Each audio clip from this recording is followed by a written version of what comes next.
Good evening, ladies and gentlemen. My name is Sergeant Waldinga with the Columbus, Ohio Division of Police. We'd like to thank you all for joining us here this evening. Hopefully everyone had a chance to get outside and enjoy some of this nice weather. And welcome to the James G. Jackson Columbus Police Training Academy. We'd like to welcome you here tonight as part of our public information session for our on-site assessment for our re-accreditation with the Commission for the Accreditation of Law Enforcement Agencies. At this point, I'd like to turn the evening's events over to our two assessors, Lieutenant Colonel Kenneth Gregory, who has been with St. Louis County Police Department, and also Chief Sam Farina of the Fairport, New York Police Department. Thank you. Thank you. Good evening. I'd just like to start out by reading you our prepared statement that we have from CALEA, just to direct you as to how this meeting is going to proceed. So if you would bear with me, I'd appreciate it. Good evening. My name is Kenneth Gregory, as Sergeant just announced. I'm a Lieutenant Colonel with the St. Louis County Police Department from St. Louis, Missouri, and I'm also the team leader for the assessment of the Columbus Division of Police. And we'll be here for over the next 2 days or so doing this assessment. At this time, I'd like to have my partner introduce himself. Good evening, everybody. Thank you for coming. My name is Sam Farina. I'm a police chief with the Fairport Police Department in New York, which is a suburb of Rochester. It's been great being here, and I look forward to hearing your comments. Thank you. The Commission on Accreditation for Law Enforcement Agencies Incorporated of Gainesville, Virginia, has authorized us to assess the Columbus Division of Police, which is a candidate for reaccreditation. The Columbus Division of Police has voluntarily contracted with the Commission to work toward reaccreditation and thereby continue to demonstrate its professional excellence. When the agency originally entered this process, it received the Commission standards, which contains over 484 standards encompassing all facets of law enforcement to include management, operations, and support functions. The Commission was initially accredited in 1999 after determining that it had demonstrated its compliance with all applicable standards. The agency proofs of compliance are on file at police headquarters. Since then, the agency has attempted to maintain these standards. Our responsibilities as assessors for the Commission is to revisit the agency and verify that it has remained in compliance since it was originally accredited in 2014. Chief of Police Jacobs has appointed of the Columbus Division of Police, appointed Lieutenant Amy Haley as the accreditation manager to oversee the reaccreditation process for the agency. In accordance with the Commission's Public Information Agency, the agency's candidacy for reaccreditation has been publicized in this area, and the agency has arranged for this public hearing. The public hearing is intended to provide interested citizens or employees of the agency an opportunity to address this assessment team concerning the agency. Any comments that you make will be considered by us as we review the agency and will also be reported back to the Commission. If you wish to supplement your verbal comments with a written statement or exhibits, you may present them to our team at the time that you speak, or if you may send them to the Commission, where they will be reviewed when the agency is presented for the accreditation at the formal Commission conference. You may mail your written remarks to the Commission at the following address: the Commission on Accreditation for Law Enforcement Agencies Incorporated at 13575 Heathcote Boulevard, Suite 320, Gainesville, Virginia, area code 20155. At the beginning of the meeting, a sign-in sheet was made available in the rear of this room. Those of you who indicated a desire to speak will be given an opportunity to address us in a few minutes. We ask that you limit your comments to 5 minutes. If you wish to speak with any member of the Commission staff, you may reach them at the telephone number of 703-352-4225. The Commission staff representative for this agency is Karen Schaefer. You may email your comments to CALEA@calea.org, placing the agency's name in the subject line. I would like to remind you that this meeting is being recorded, and the recording will be forwarded to the Commission for its review. Are there any questions from the members of this audience that we can answer before we begin?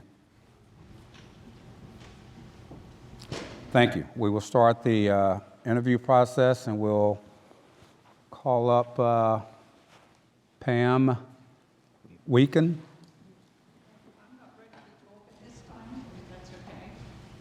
Okay. All right. Thank you.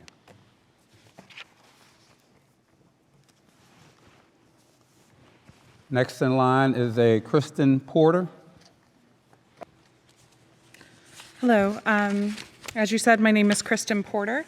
I'm originally from Cincinnati, but I came to Columbus to go to Ohio State, and I've been here ever since. So I've lived here for over a decade. I plan to be here permanently, so I'm very invested in living in and contributing to a safe and a vibrant community where there's true trust and accountability for the full spectrum of Columbus's residents for their public agencies that represent them. And while there are many issues regarding accountability that concern me with regard to the Columbus Police Department, I know some other people are going to speak to those. And so today, since I have limited time, I'm just going to focus on one. This relates to Standard 25.1.2, Coordination and Control of Records. Retention of public records and access by the public to public records is an essential component of a true system of public accountability. The Ohio Public Records Act requires public agencies, including police departments, to develop and follow a records retention policy which will mandate how long the agency must maintain public records. In a unanimous decision in December 2016, the Ohio Supreme Court ruled that dash cam footage is generally a public record except in certain limited circumstances. And on the required records retention schedule on the Columbus Police Department's website, it lists the retention period for cruiser recordings as 2 years, provided no criminal or civil action pending. But in early March of this year, earlier this month, the Columbus Police Department reported that over 100,000 dash cam videos had been, quote unquote, inadvertently deleted. Apparently, these videos were from 2015, so any videos from March 2015 forward and any videos from earlier than that that were pertinent to a pending civil or criminal action were deleted in violation of this retention policy. This represents serious incompetence on the part of our public agency with regard to their duty to maintain public records. Such an inadvertent deletion should not even be possible. There should be backups. There's also a fiscal component to this. The Ohio Sunshine Law Manual from 2017 states that if a court determines that the public office or the person responsible for public records failed to comply with an obligation contained in statute and issues a writ of mandamus, the relator should be entitled to an award of all court costs and may receive an award of attorney's fees and/or statutory damages. This will leave taxpayers on the hook to pay the price for this huge error. This will not only compromise the public's ability to hold this public agency accountable through access to public records, as I've described, it also potentially seriously compromises civil and criminal investigations through deleting of potential evidence. Many believe that this deletion was not accidental, but whether or not it was accidental should not matter. Whether the deletion occurred because of malicious intent or simply incompetence, its consequence is further serious erosion of public trust in the Columbus Police Department. Apparently, they stated that they wish to reaffirm through this reaccreditation process their professional excellence, but this demonstrates anything but. Such a serious erosion of trust between the community and the agency meant to protect and serve us makes our community less safe. Thank you. Thank you.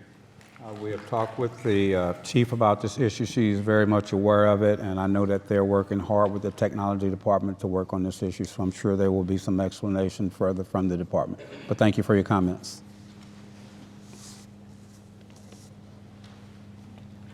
Next is a Stacy Little.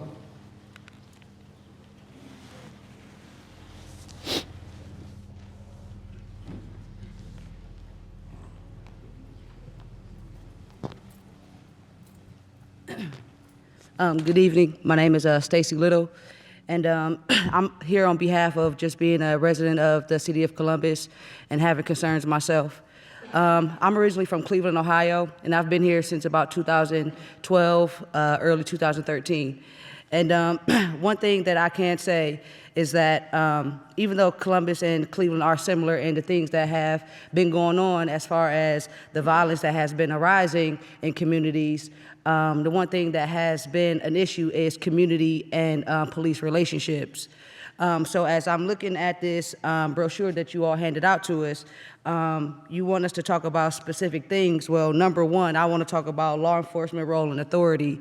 So since I've been here, there have been 3 murders at the hand of the Columbus Police Department.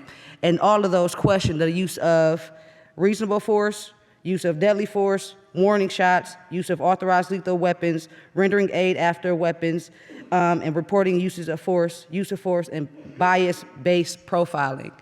So my question is, how do we address the fact that Black and brown bodies are met with such use of deadly force and no other alternatives or other options are given to us when we come in contact with law enforcement? And as a resident, I moved from Cleveland to come to a safer city, which I thought Columbus was a safer city. I can honestly say I'm more afraid of the Columbus Police Department than I am of the Cleveland Police Department. That's a lot to say. I had a friend actually a childhood friend who I grew up with, and he actually ended up being a police officer as we got older. He actually was part of a scheme of ripping off drug dealers for money and was sentenced to 6 years in prison. I'm not excusing my friend for what he did because he should be held accountable for his actions. So how do we, since he was held accountable for his actions, how do we as a community and as a whole hold officers accountable for things like shooting a 13-year-old in the back, shooting someone 7 times, deleting 100,000 videos worth of evidence, and having families wait so long for an answer for justice? Thank you. Thank you. The department has their policy for use of force. We've looked over that policy. It's a very thorough policy, and I'm sure they're doing all that they can to bring some kind of conclusion to your concerns.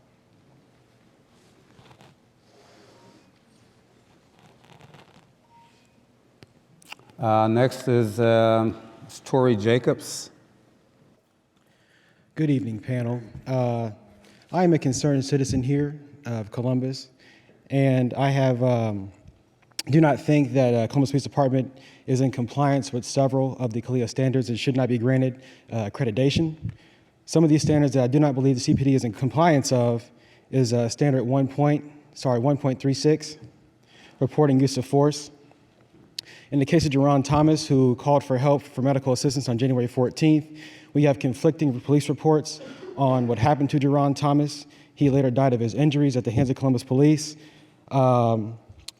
We want to know, how does CALEA define reporting use of force, and if these reports conflict each other, how is Columbus Police Department in compliance with this standard?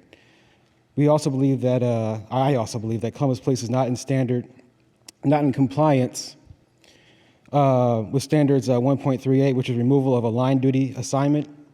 The officers who shot Henry Green last year were later put back on duty during an investigation. How does this comply with that standard? We also want clarifications on several standards. 16.3, entry-level training. We would like to know what type of de-escalation training do entry-level officers receive? If they do receive de-escalation training, who or what entity provides this training? How long does it last? Do new and also long-standing officers go through this training? And is it required multiple times? Also, some police departments can be exempt from CALEA standards based on labor negotiations and other criteria. Does Columbus Police Department exempt from adhering to any CALEA standards in the past? Or have they been exempt from any CALEA standards in the past, accreditation? And I think that is it. Thank you. Thank you. One of our jobs here, our main job here, is to make sure that they do apply with all their standards. And we're going through all those standards that you mentioned, and there will be a determination by us whether they do apply or not. So thank you. I'm just going to go by Hans. Is Hans available?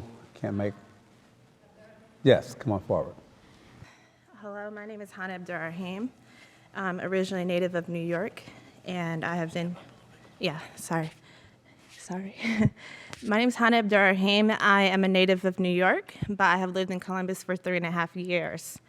I've lived in many states, but I've never lived in a state and city that so arrogantly openly covers up the crimes of their police department, such as Columbus, Ohio, while still claiming to be the safest big city in the nation.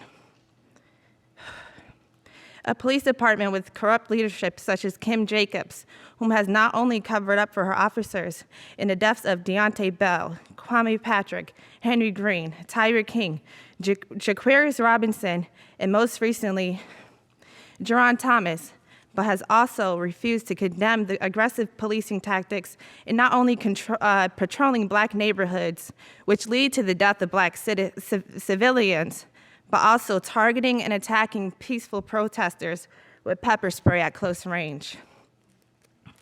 These protesters who are protesting the same deaths of black civilians and injustice against marginalized communities, such as myself, on January 30th at an anti-Muslim ban protest in downtown Columbus, where we were met with police officers in riot gear, whom even after we dispersed the area, they individually ran after us and sprayed us at close range. My contact in my left eye was almost fused to my eye, and I was refused medical treatment by local EMT and left to go to a licensed street medic house who treated me. Columbus police are not held accountable for the murders of black lives, so I'm not surprised that they are not held accountable when attacking innocent civilians while they are upholding their First Amendment, the right to assembly. Perhaps if they stop killing black civilians, we will not have to protest those deaths. Where were the warning shots for the deaths of Tyre King, Henry Green, Deontay Bell, Kwame Patrick, and Jerron Thomas? Where's the accountability in deleting 100,000 dash cam files, which is no coincidence? Columbus Police Department does not deserve to be reaccredited, and to give them accreditation will only to continue to put black lives in the line of fire. Thank you, Hans, for your comments.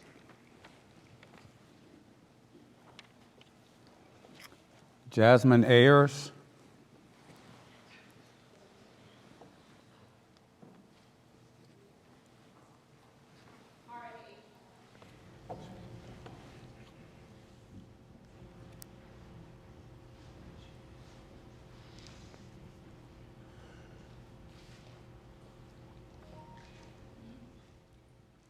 Good evening.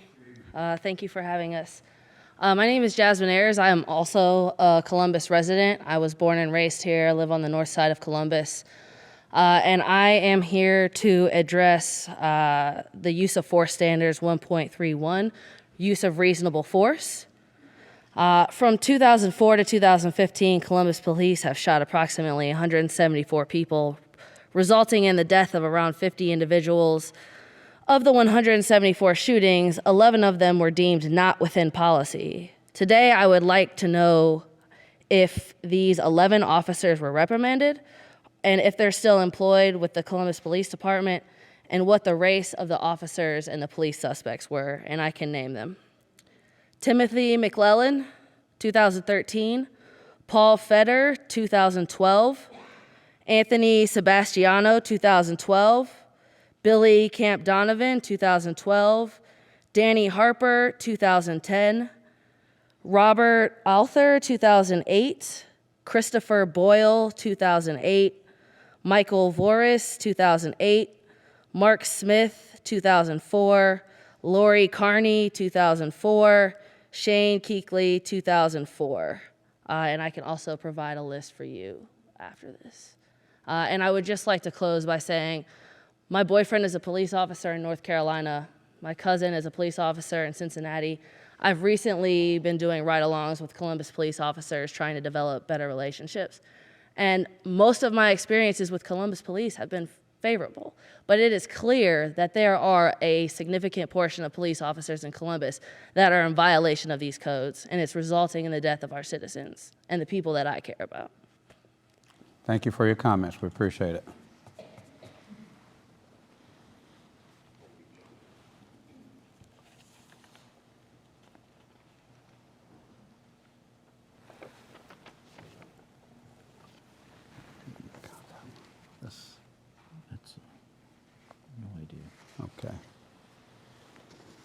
Okay, trying to make out this reading spelling here. DART, is that? Let me go to the next one. Al DeBerlac.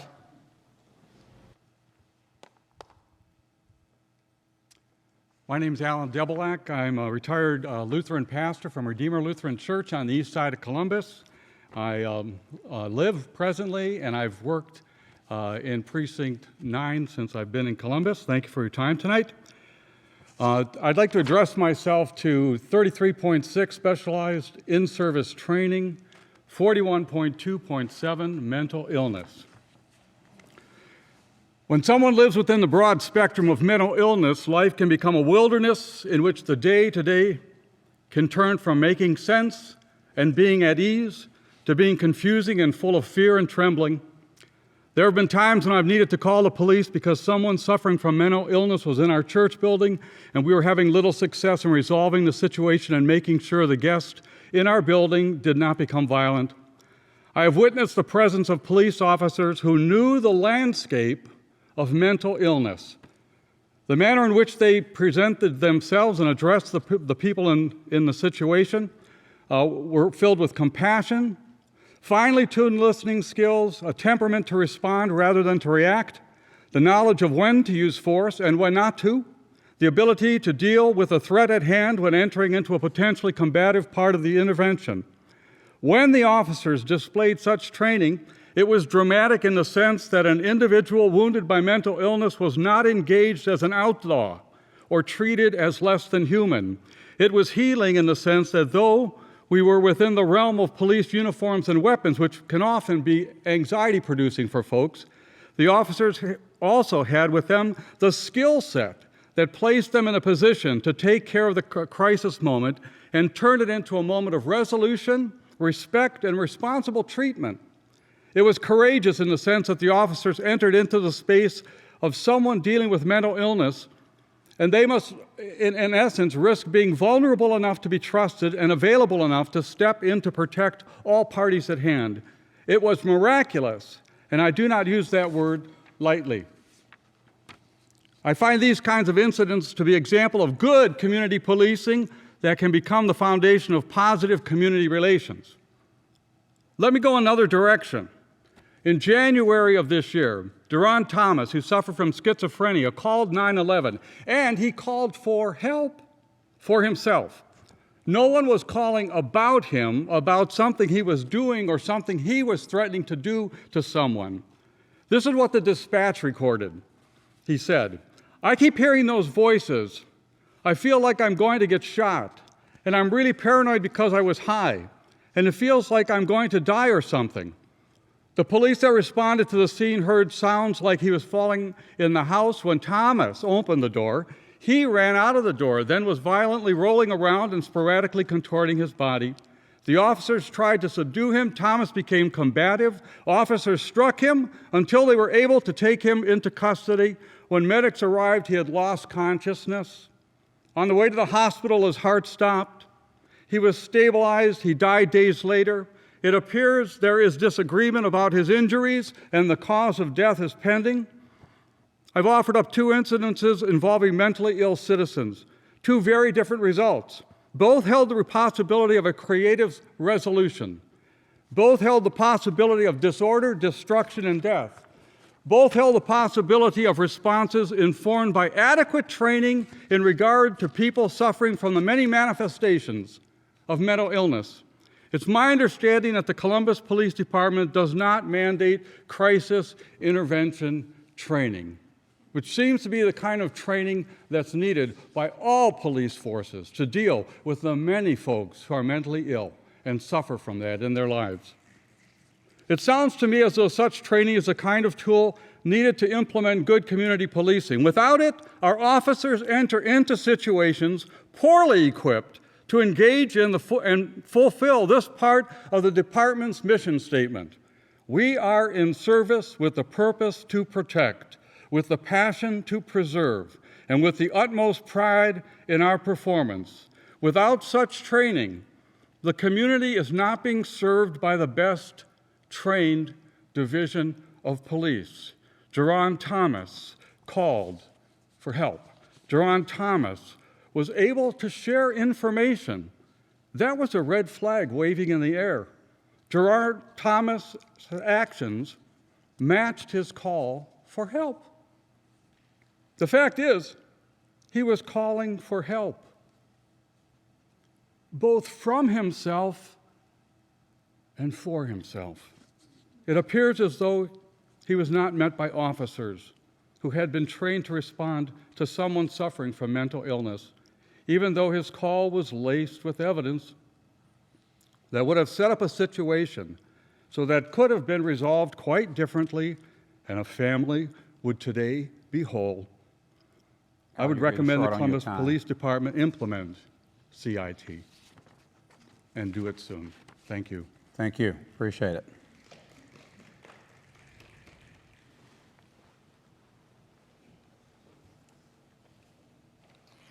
Next, we have Chief Craig Stone of the Ohio State Police Department.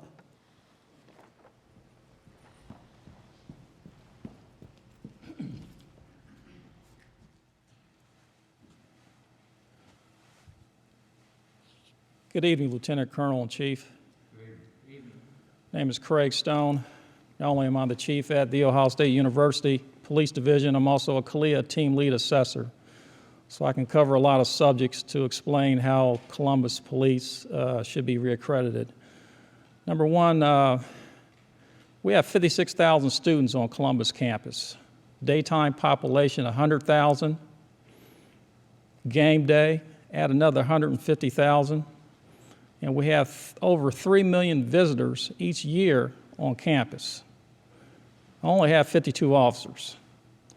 So I rely on the Columbus Police to assist us in making sure we're able to keep the campus safe, but also the surrounding communities where our students live as well. We have a mutual aid agreement with the city.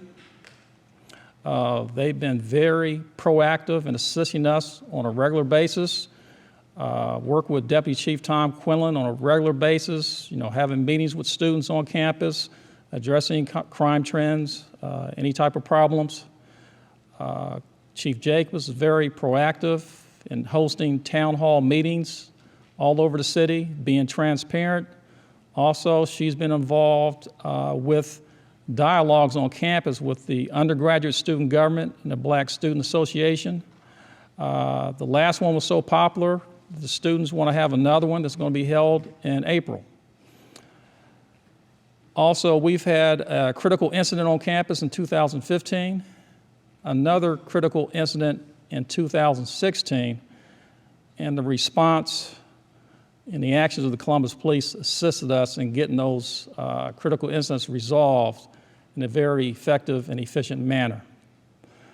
Most recently, one of our students in the Short North was abducted, kidnapped, raped, and killed. The Grove City Police Department was able to resolve that incident and make an arrest due to the assistance of the Columbus Police. So on a regular basis, whether it's daily operations, critical incidents, or special events, we rely on the Columbus Police heavily to assist us. And we have a great working relationship with them. We have an officer assigned to Joint Patrol who works alongside a CPD officer to make sure to give additional patrol duties, and they spend most of that time on bicycles or on foot east of High Street in the off-campus area where our students live.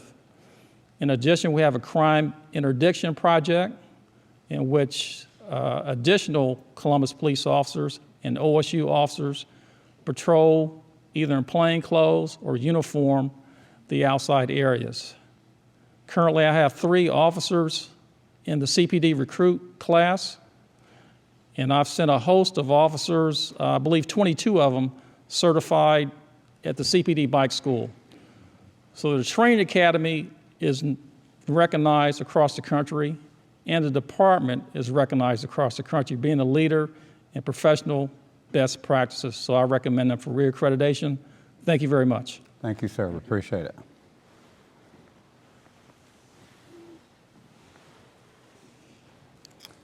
Linda Smith.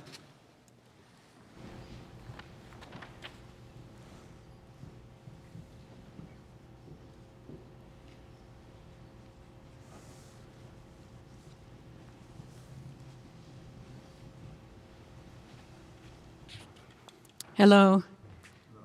I'm Linda Smith. I moved here 4.5 years ago when I retired to live down the street from my son and 3 grandchildren. Moved from Detroit, Michigan. And here in Columbus, I'm wondering how the standards of 1.2.6 alternatives to arrest, 1.2.9 bias-based profiling, 1.3.1 use of reasonable force, 1.3.2 use of deadly force, and 41.2.7 mental illness apply in the cases of 3 young black people in my city. Henry Green was in his neighborhood when 2 men jumped out of a vehicle and aggressively confronted him. Did he know they were Columbus police? They were in plain clothes and they were in an unmarked vehicle. He was shot dead. Tyree King was 13 years old, small for his size and scared, running away from the police. He was shot dead. Jerome Thomas was having a psychotic episode, hearing voices. He called 911 as he had been instructed to do for help. He was beaten to death. My heart breaks for Henry, Tyree, and Jerome's family and friends. I live in the Columbus neighborhood of Clintonville, a mostly white area. I believe if white males in Clintonville were in similar situations with the Columbus police, they would still be alive. Police are professionals supposed to protect and serve. Something is wrong in Columbus. It feels like communities of color are under assault. The cure, I believe, is a citizens review board, successfully done in other cities. The cure is treating violence and drug abuse as public health issues, meaning having health and recreation services in every neighborhood, improving police-community relations between real communication, involving grassroots groups and local faith congregations. I'm a retired pastor. You don't have to go far to find models that work. Check out what they're doing in the city of Indianapolis, Indiana. I've heard Henry Green's mother ask why, and every time my heart breaks. I too lost a child to early, unnecessary death. Mine was from a misdiagnosed illness that killed her in 6 hours in an emergency room in a hospital. This was a mistake of the medical doctor. Professionals do sometimes make mistakes. I don't believe police officers want to make mistakes, but they need better training. Columbus officers need implicit bias training and crisis intervention training. They need to be more in touch with the communities they protect and serve. This is the only way to stop unnecessary deaths that leave trauma, pain, and grief in their families and their communities. Thank you. Thank you for your comments. Jackie Falney, am I pronouncing that right? Hi, my name is Jackie Fahmy. I've been a citizen of Columbus for over 3 years now. So I want to focus first on Section 31, which I believe to be about recruitment, employment opportunity. I don't know all the details of what's required for the CALEA accreditation for that, but I did see on your website that diversity is a cornerstone of your standard. So I want to start by talking about that. It was hard for me to find specific statistics of the makeup of Columbus Police Department today. But the most recent I found was from an article published October 2016 that stated 94% of our Columbus Police Department is white. Census data from 2015 shows that only 77% of our population is white. Also problematic, there's only 8 female officers. Our police department is clearly not diverse or representative of the community. And whatever steps they're taking to make it so have not been enough. But really, why is diversity important? Why does it matter? Because you can't have officers policing communities that they are not a part of. When you have officers from outside the community patrolling, then of course you're going to have problems. You're going to have implicit bias and prejudice, and you're going to see the use of unnecessary and deadly force. And I might argue that no amount of training could undo that. I want to talk about Tyree King, even though it's already been mentioned so many times today. But I feel like it showed the Columbus community that police officers will shoot a black child for carrying a BB gun. Or was it really just for being in the wrong neighborhood or wrong place at the wrong time? Statistics mapping police violence from January 2013 to June 2016 in the 100 biggest cities in the U.S. showed Columbus ranking 16th in police homicide rates involving blacks. This is way above the national average and the highest by far among Ohio cities. If you diversify the police force and make sure that the officers within a community are from that community, then maybe you could avoid these tragedies, or at least it would be a first step. So I also want to talk about section 44.2.5, community recreation programs, mostly because I don't know where Columbus's are. And if we have them, they're overshadowed by bigger police initiatives. I hate hearing about the misnamed, summer community safety initiative that pulls officers out of neighborhoods they would normally patrol and deposits them in areas that the Columbus police have deemed high crime neighborhoods. Of course, these are going to end up being predominantly black and low income communities. The name of the program seems to imply that officers might be participating in or creating recreational programs or working with citizens on community building projects. But most of us know what the safety initiative really is. It's Columbus embracing the school-to-prison pipeline. I've heard this program called highly successful by the Columbus Police Force. Increasing arrest numbers for petty crimes should never be considered a success metric.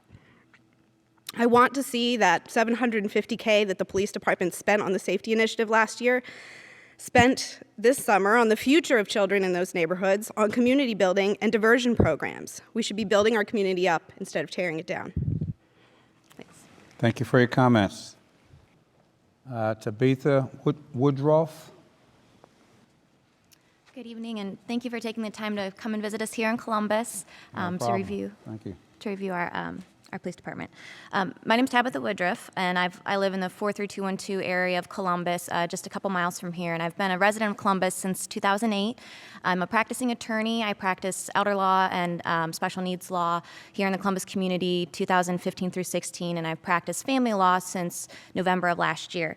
In my spare time, I do volunteer work in our community in 2 main areas. I've worked in anti-human trafficking work since 2008, and I've served as a neutral legal observer for public demonstrations since 2015. In my work in anti-human trafficking, I've had the honor of working alongside 2 excellent police detectives who I've been impressed with. Their integrity and dedication continues to impress me. But unfortunately, in my work as a legal observer at public demonstrations, the behavior of dozens of other police officers and the words of the upper echelons of this police department has tainted my impression of the Columbus Police Department overall. Throughout 2015 and 16, I observed increased aggression and outright intimidation by police officers of peaceful protesters. Just as 2 examples, I'd like to talk about 2 most recent protests in which I observed as a legal observer.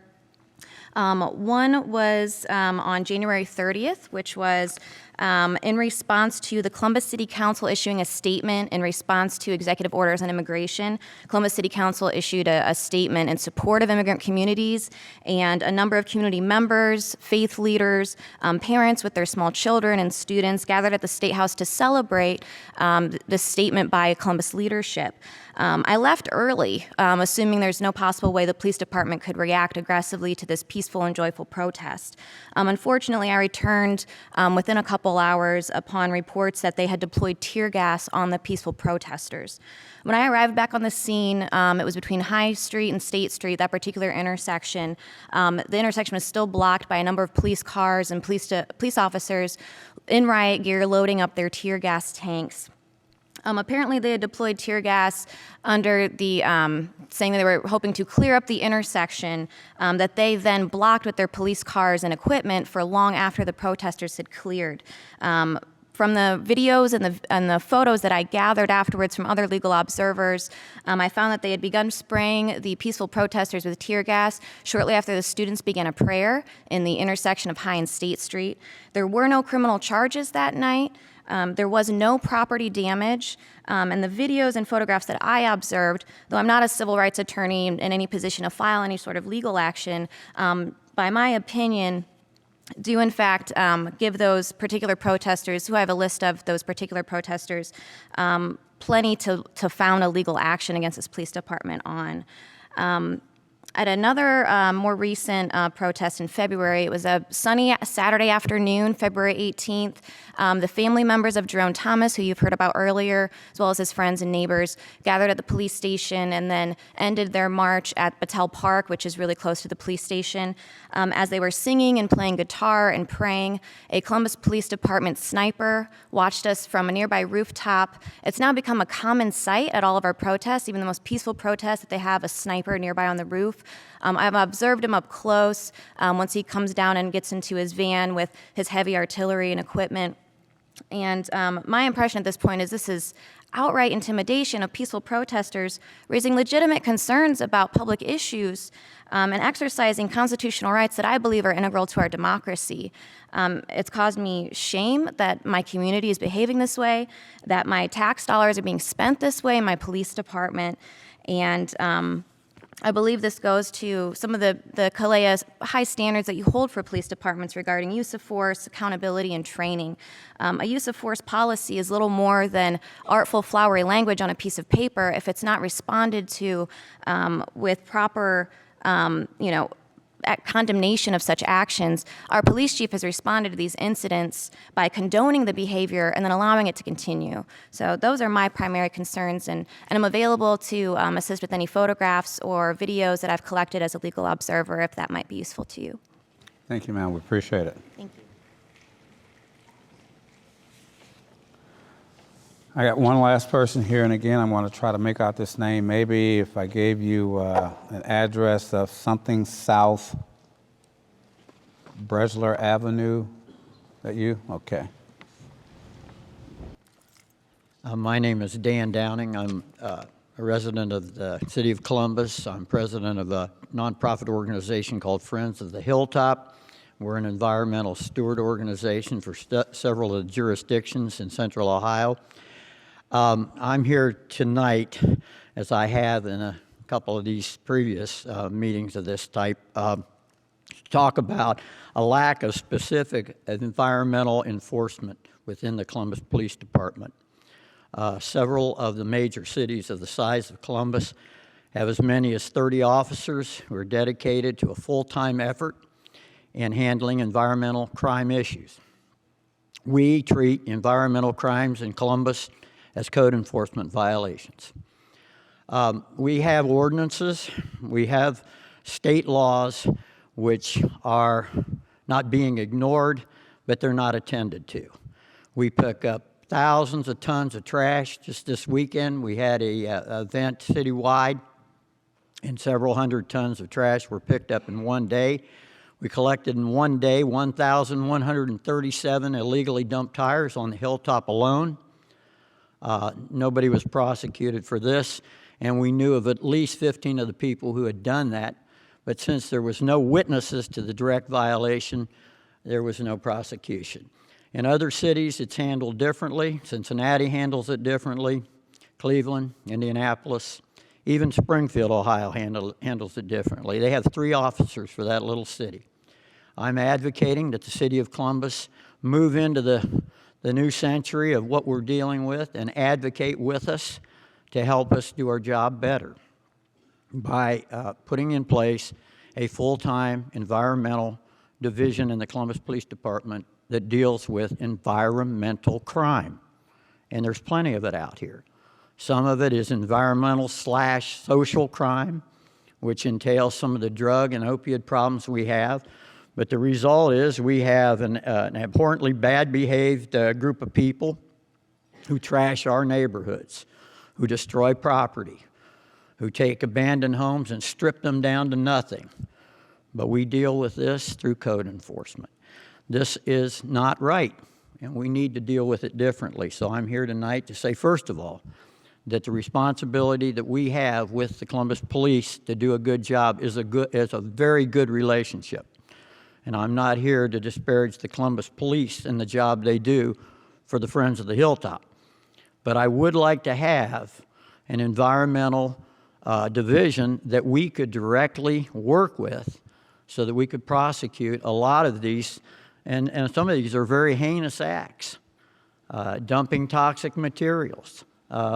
There are bad things going on. And so I'm here tonight just to advocate that we might consider starting a small division in the department. I know there's a manpower issue, but we need to start looking at this as a possibility. Other cities are dealing with it. We have not. I thank you.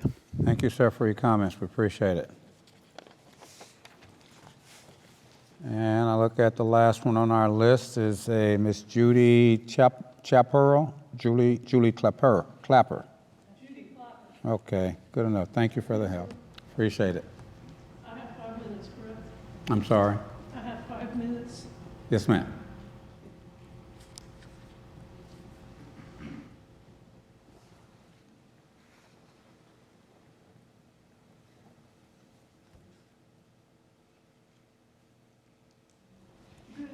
And thank you for coming to the Columbus Division of Police tonight. And I would like to focus on a couple of things. And the first thing is under the CPD core values of professionalism, respect, integrity, discipline, and enthusiasm, also known as pride.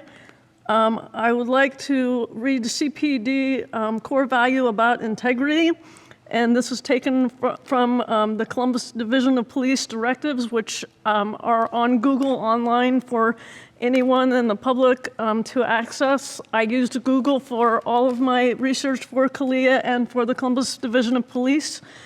And their definition of integrity is being truthful, transparent, accountable, and dependable in all matters, having the courage to do what is right, lawfully exercising the authority vested in me without entitlement, and never abusing my position or benefits, and reporting misconduct, discrimination, or unethical behavior within my organization. Chief Jacobs holds CPD to a high level of integrity, accountability, transparency, and best practices. In my own work profession, we have a saying that says, do the right thing for the right reason. That means you admit when you're wrong, work to correct the problem, and to perform due diligence so the problem does not occur in the future. Chief Jacobs continually stresses that the most information is public record with a few exceptions such as court-sealed documents or incidents involving a minor. Last week there was the incident of approximately 100,000 stored cruiser videos that were lost. Chief Jacobs took it upon herself to go on Facebook Live and explain that there was a city employee who was trying to move these records from an old classification system to a new classification system. And most of the records that were lost were less than 500 in 2016 and the remainder in 2015. The metadata is still in existence, and they're still trying to recover that information. And it's my belief that under CALEA 11.4.4, the Computer Software Policy, CPD Directive 11.02, using the PoliceNet and other resources, they are working with Chief Jacobs using checks and balances and test environment to ensure this doesn't happen in the future. The next point I would like to address is the CALEA 1.3 use of force, also CPD Directive 2.0.1. The definition that they list of the use of force is the exertion of energy or the use of force by personnel in the performance of the duties used to control or direct another, let me try that again. The exertion of energy or the use of force by personnel in the performance of their duties used to direct or control another movement or action. The use of force is used to control resistive or aggressive behavior toward the involved individual, personnel, other personnel, third parties, and results in the following levels used to control. Level 0, officer presence. Level 1, empty hand control. Level 2, use of chemical spray. Level 3, use of device. Level 4, hard empty hand control. Level 5, use of impact weapon. Level 6, canine bite. Level 7, less lethal weapons. Level 8, deadly force. Officers shall use their training to guide them through use of force incident. The preferred response to resistance and aggression is a trained technique. However, during a situation involving the infliction or threatened infliction of serious physical harm, the use of an untrained response, example, neck restraints, while not normally authorized, may be reasonable to end the threat and survive the counter. The proper exertion of use of force to control persons shall be consistent with division policy. All sworn division personnel shall receive annual in-service training in the division's use of force policy. There are chains of commands and reports for each level of force. If the incident involves an officer-involved shooting, there is an IAB investigation. The officer is placed on leave, and resources are offered to help to cope with the deal with grief and stress. Chief Jacobs makes the final decision. And to further help CPD, if I could have just one more minute. One more minute, thank you. IAB forwards a monthly report to the Training Bureau for level 2 through 9 to monitor the effectiveness and make changes in techniques and lesson plan. And I will say with regards to protesting, I share in concern with these residents, the concerns that they have brought to the attention. During one protest, they were blocking the street. A woman was trying to get to the hospital, and it is my understanding that the Columbus Division of Police was going through the crowds, giving a 15-minute warning before administering a slight amount of gas that would not cause harm. And the last point I will make is that Columbus Police offers block watch programs, Citizen Police Academy complaint websites, and many, many other ways to connect with the Columbus Division of Police. And as a citizen of Columbus and a graduate of the Columbus Police Department Citizen Police Academy, I request CALEA reconsider reaccreditation for the Columbus Division of Peace for the purposes of being accountable, transparent, and effective for law enforcement best practices and training. Besides CALEA, Ohio Revised Code, and other CPD directives, let us remember to apply humanity in all circumstances. Let us all be lifelong learners working in cooperation with CPD and with each other. It is our civic responsibility to hold our civil servants accountable, and it's also our responsibility to be actively involved in our cities and our community. And I have a paper that further supports it for you later. Thank you. Thank you for your time. Okay, that is the last person that I have on my list. I want to thank all of you for your comments in regards to the Columbus Division of Police. We will consider those comments for my final report. The command staff of the Columbus Police Department is here. I'm sure they'll get this tape and listen to your comments and deal with it diligently. So again, thank you for your time and your comments.